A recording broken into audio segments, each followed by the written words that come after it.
Jolly Belly kedukan ka bapila ban yolut iki jingdon kam ki baman lakasni ki jongpi badi ki marba mardi hakador ka baduna laru ban yo ki jhur ki jhep ki so ki pai badi ki jaj do ba pher ya ki balawan ra na keleng ka rilom khasi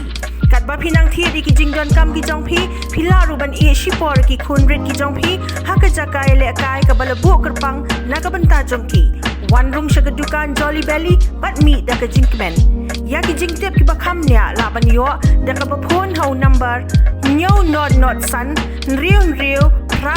san nyo but kndai pra lai not lai riu.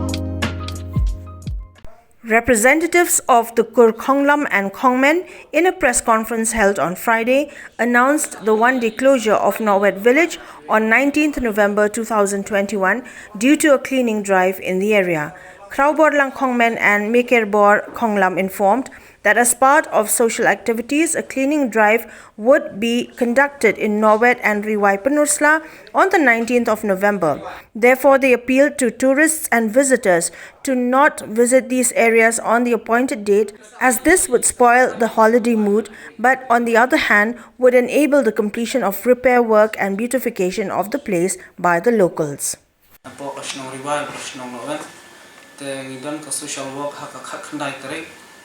Banai go khatway ka bomot bashan tayo tang pring jongi ki ar liang jongi kur tingi mut bandan ka social work ha tu kasi teng ke pan ipi ki tourist baro wa ha tu kasi bipin omdan kinu kunu ki bawan visit ni bawan shang ka shthi khang ban kon om qta ipi ki tourist ki bawan te khang ban omdan ko jing thut na ka jing sani nong chwa kai pathe te tang ta he